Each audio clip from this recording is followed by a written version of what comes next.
Hello everyone, ह्या व्हिडिओमध्ये आपण सायकोअनालिटिक थिअरी जी आहे पर्सनॅलिटीची ती बघणार आहोत. याच्या आधी क्रिमिनल प्रोफायलिंग, वेरियस स्कूल्स जे आहे क्रिमिनॉलॉजीचे आणि क्रिमिनल आणि क्रिमिनॉलॉजी ह्या टॉपिक्सवरती आपण व्हिडिओ बनवलेले आहेत. तुम्ही जर बघितल्या नसतील तर त्या नक्की जाऊन बघा. Yes, so coming back to this topic, psychoanalytic theory of personality.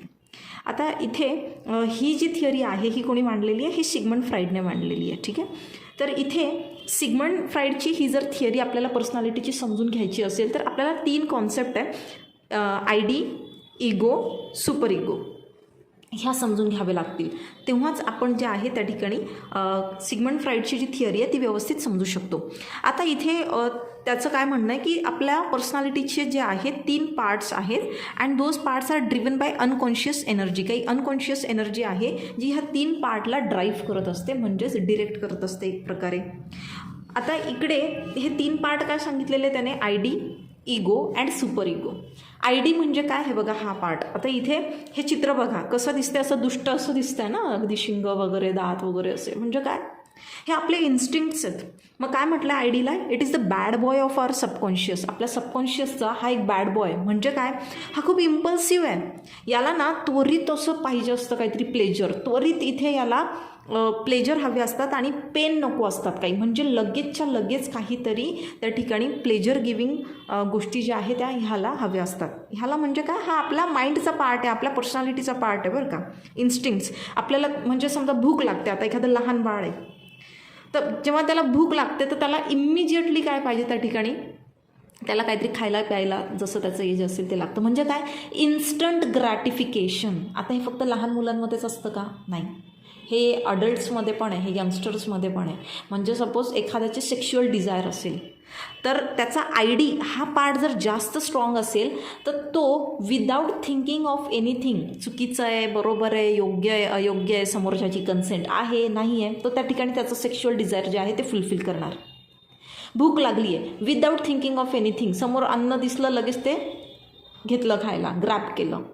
इथे आपण विचार नाही करत ते कोणाचं आहे, इतरांसाठी बाकी राहणार नाही राहणार. तुमचे ओर्जेस आहे, तुमचे इन्स्टिंक्ट्स आहे, त्या लगेचच्या लगेच सॅटिस्फाय झाल्या पाहिजे आणि पेन नको असतो. भूक लागली आहे, जेवण समोर आहे पण ते तुमचं नाही आहे, मग ते कंट्रोल करणं, भूक कंट्रोल करणं काय? तिथं पेन आहे. सो एखादा पर्सन आहे, he is having some sexual desires, okay, but he is unable to fulfil them because there is no female in his life. मग त्यावेळेला he has to control his sexual desires. मग इथे pain आहे. So this ID it wants to avoid pain, it wants to seek pleasure instantly. It is an impulsive part of the psyche. आपल्या सायकीचा, आपल्या माइंडचा हा असा पार्ट आहे ज्याला इन्स्टंट प्लेजर पाहिजे असतं. Next is super ego. Super ego अगदी याच्या विरुद्ध आहे. बघा कसा असा एंजलसारखा काढला आहे ना इथे. आता सुपर इगो म्हणजे काय? मोरालिटी, आपले जे सगळे नैतिक तत्व असतात ना आपल्या लाईफमध्ये. बघा आपलं एक मन जेव्हा असं म्हणतो ना, म्हणजे सपोज आपण रस्त्याने चाललो आहे आणि तिथे एखादी बाग दिसते, द्राक्षाची बाग आहे, आणि आपल्याला दिसतं की अरे त्या द्राक्षाच्या बागेमध्ये इतके द्राक्षाची घडं लागलेली आहेत आणि कोण नाही आहे, चला जाऊन तोडून घेऊ. लगेच आपलं दुसरं मन आपल्याला काय म्हणतो? नाही नाही, हे करणं चुकीचं आहे बरं का. मग हे आपलं जे हे दुसरं मन आपल्याला सांगत असतं ना, ते काय? हा आपला सुपर इगो आहे, मोरालिटी. हा एक्झॅक्टली ऑपोजिट आहे आयडीचा. हा जो आहे आयडीला कंट्रोल करू बघतो, बरोबर. आपले जे काही वाईट भावना, वाईट विचार मनात येतात त्यांना कंट्रोल करण्याचं काम जे आहे सुपर इगो करतो. The super ego unconsciously and consciously acts to follow the rules of society and keep the ID from causing some serious damage. आपला हा जो सुपर इगो आहे ना, हा कॉन्शियसली अनकॉन्शियसली त्या ठिकाणी सोसायटीचे जे नियम आहे ते फॉलो करण्याचा प्रयत्न करत असतो. म्हणजे हा फार, म्हणजे हे काय की लॉला धरून चालणारा, की आपलं जे मन आपल्याला एक सांगत असतं ना की अरे नको नको, जरी इथे बागेजवळ कोणी नाही आहे तरी असं चोरून घेणं तर चुकीची गोष्ट आहे. सो हा सुपर इगो जो आहे आयडीला कंट्रोल करत असतो. आता ज्याच्यामध्ये सुपर इगो खूप जास्त आहे तो काय? कोणीतरी संत महात्मा त्या ठिकाणी बनतो है ना. त्याच्यात सुपर इगो खूप जास्त आहे, त्याच्यात आयडी जो आहे ऑलमोस्ट नाहीच्या बरोबर आहे. आणि असं तर आजच्या डेटमध्ये अशक्य गोष्ट आहे. Okay, next is ego. आता हा बघा कसा दिसतोय, असा राक्षसासारखा हा दिसतोय, मस्त असा एंजलसारखा देव माणूस. हा आहे रियालिटी, इगो. मग जेव्हा आय डी आणि सुपर इगोमध्ये कॉन्फ्लिक्ट होत असतो, हा इगो जो आहे ना आपला, हा बॅलन्स आउट करतो. खूप वाईट पण नाही, खूप देव माणूस पण नाही, ना तो शैतान ना तो भगवान. म्हणजे काय, ह्या दोघांच्या मधली बाजू आहे ही. आणि याला म्हणून काय म्हटलं, ego lies in the middle of this two entities. हे जे आय डी आहे आणि सुपर इगो आहे ह्यांच्यामध्ये हा राहतं. ठीक आहे. हा म्हणजे जणू काही एक अडल्ट पर्सन आहे. दोन लहान मुलं जे आहेत, ह्या दोन लहान मुलांच्या मधला हा एक अडल्ट पर्सन आहे जो ह्यांना बॅलन्स आउट करण्याचा प्रयत्न करतो. आणि इथे काय की प्लेजरेबल डिसिजन्स हा घेत असतो without causing too much damage.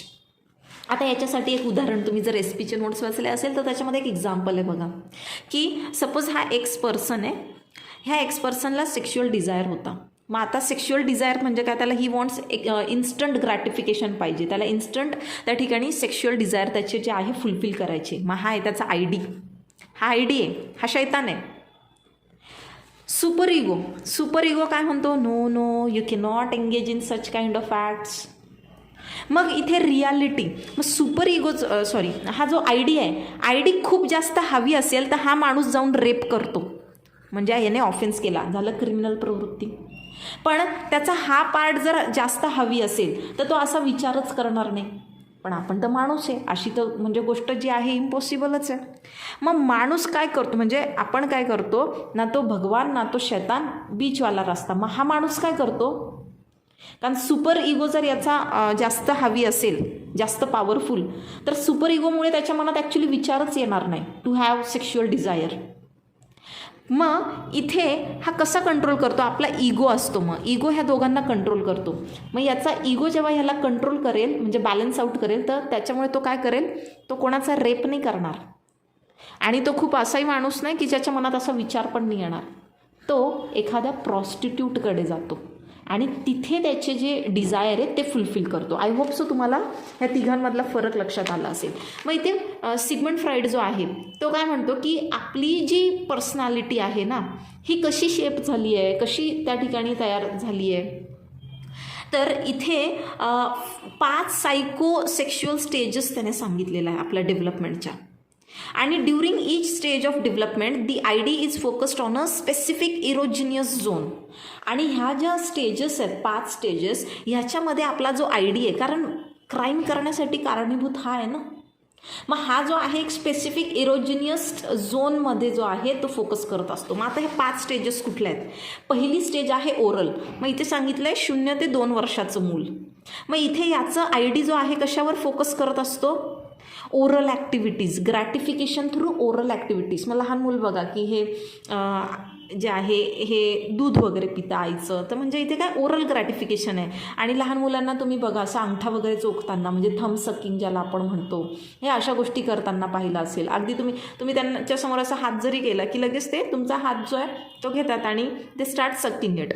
तर इथे ओरल ग्रॅटिफिकेशन जे आहे याच्यावरती आय डीचा सगळा फोकस असतो.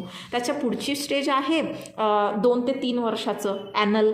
मग इथे चाइल्ड जे असतं, कुठलंही मूल आहे, ते कुठे रिस्पॉन्ड करायला शिकतं की demands of the society related to what, bowel and bladder control, की कुठे पण म्हणजे जाऊन सुसू नाही करायची, कुठे पण शिशी नाही करायची, अशा प्रकारच्या गोष्टी. तिथे त्याचा फोकस इकडे असतो on controlling his anal activities, म्हणजेच काय हे bowel and bladder control. Next is phallic 3 to 7. Phallic स्टेजमध्ये तो जो चाइल्ड असतो, त्याचे मूल आहे, what it realises the difference between male and female. Male body आणि फिमेल बॉडीमध्ये काय फरक आहे तो सेक्शुअली अवेअर होतो की मेल म्हणजे असे असे, फिमेल म्हणजे असे असे. Then next stage is latency. लॅटन्सीमध्ये ना इथे ते मूल जे आहे स्वतःच्या डेव्हलपमेंटकडे जे आहे त्या ठिकाणी जास्त त्याचा फोकस असतो. चांगले मार्क आणणं, स्टेजवर चांगलं बोलणं, कविता वगैरे करणं, स्पोर्ट्समध्ये पुढे असणं. आणि सगळेजण जेव्हा कौतुक करतात ना त्याच्या स्किल्सचं, बघा ह्या एजमधले मुलं, तेव्हा त्यांना खूप छान वाटतं. सो इथे यांचे सेक्शुअल अर्जेस जे असतात हे रिलेटिव्हली क्वाईट असतात. नाऊ नेक्स्ट स्टेज आणि last stage that is genital. इथे 11 पासून पुढची स्टेज अडल्ट पर्यंतची. इथे जो आय डी आहे, आय डीचा focus is on the genital things. म्हणजे काय, इथे एक जो अडोलेसंट पर्सन आहे तो त्याच्या डिपेंडन्सीज जो आहे इतरांवरती तो त्याच्या कमी करतो आणि स्वतः गोष्टींना डील करणं जे आहे तो शिकतो. म्हणजे जसं की स्वतः आंघोळ करणं, स्वतःचं जे काही टॉयलेटरी हॅबिट्स आहे त्या सगळं व्यवस्थित करणं, स्वतःच्या गोष्टी सगळ्या हँडल करणं, म्हणजे डिपेंडंट जास्त कोणावरती राहत नाही. And he learns to deal with the opposite sex more mature वेमध्ये तो डील करायला शिकतो. मग आता इथे फ्राईड काय बिलीव्ह करतो की ह्या ज्या 5 स्टेजेस आहे ना, ह्या 5 स्टेजेसमध्ये जर तिथे बॅलन्स जो आहे व्यवस्थित असेल तर ती पर्सनॅलिटी जी आहे क्रिमिनल पर्सनॅलिटी त्या ठिकाणी बनत नाही. पण त्या ठिकाणी इम्बॅलन्सेस झाला तर तिथे फिक्सेशन्स जे आहे ते डेव्हलप होत जातात. Now next is Carl Jung and personality theory. तर सायको ॲनालिटिकमध्ये पहिला आपण पाहिला सिगमंड फ्राईड, दुसरा Carl Jung and personality theory. आता हा जो आहे हा ॲक्च्युली त्याचा फ्रेंडच होता. ओके, सो इथे याने अनकॉन्शियस माइंडवरती जे आहे बिलीव्ह केलं आहे. Okay, unconscious mind including ID, ego, super ego had a significant impact on personality.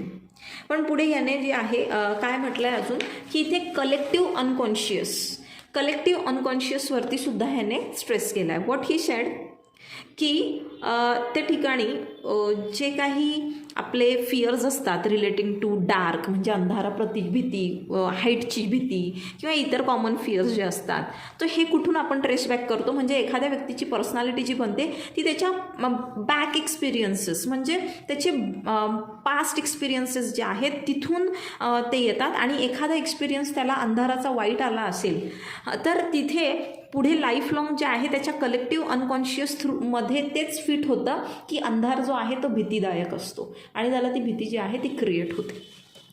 Then इथे पुढे आपल्याला मेलेनी क्लेन हिची पण एक थिअरी आहे पर्सनॅलिटीची. ती काय म्हणते की personality development was largely influenced by the need to fulfil sexual desires as you age. मग क्लीन डिसअग्रीड.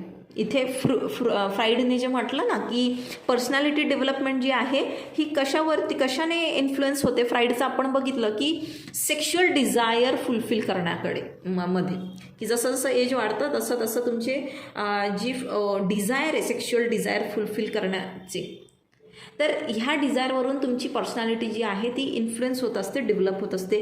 क्लीन जे आहे हिने डिसअग्री केलं. ही म्हटली की आपल्या पर्सनॅलिटीज, आपलं बिहेवियर हे काय फक्त आपले जे सेक्शुअल रिलेशनशिप आहे याच्यावरूनच इन्फ्लुएन्स्ड नसतात, की आपलं सेक्शुअल डिझायर आहे हे कशाने इन्फ्लुएन्स असतात. कनेक्शन्स आणि रिलेशनशिप्स जे लोक आपल्या अवतीभोवती असतात ना त्यांच्याशी जे आपले असलेले कनेक्शन्स आहे, त्यांच्याशी असलेलं आपलं ज्या प्रकारचं बॉन्डिंग आहे, जे रिलेशनशिप आहे, त्याच्यावरून आपली पर्सनॅलिटी जी आहे ती एक प्रकारे डेव्हलप होत असते. मग पुढे अल्फ्रेड अडलर जो आहे ह्याची पण पर्सनॅलिटी थिअरी आहे. आता हा काय म्हणतो की ह्याने कलेक्टिव्ह अनकॉन्शियसमध्ये बिलीव्ह केलं, बट ही ऑल्सो सेज की प्रत्येक इंडिव्हिज्युअल डिफरंट जर्नी फेस करतो, प्रत्येकाचे डिफरंट त्या ठिकाणी अनुभव असतात, पण प्रत्येक मुलाचे काही सिमिलर स्टेजेस असतात जिथून तो जात असतो, सिमिलर प्रकारचे चॅलेंजेस असतात, सिमिलर प्रकारचे मोटिवेशन्स असतात जेव्हा वेन दे आर बॉर्न. मग याच्यामध्ये काय म्हटलं आहे त्याने की जे चाइल्ड बर्थ ऑर्डर आहे ना, की जसं मोठं मूल आहे आणि छोटं मूल आहे घरातलं, तर त्या छोट्या मुलाला नेहमी मोठ्यासोबत कम्पेअर केलं जातं आणि दॅट्स वाय मग तिथे एक इन्फेरियॉरिटीचा सेन्स जो आहे तो क्रिएट होतो आणि ती त्याची पर्सनॅलिटी जी आहे एक प्रकारे बनते त्या मुलाची. बघा तो काय म्हणतो की factors like child birth order played into inferiority and the formation of personality.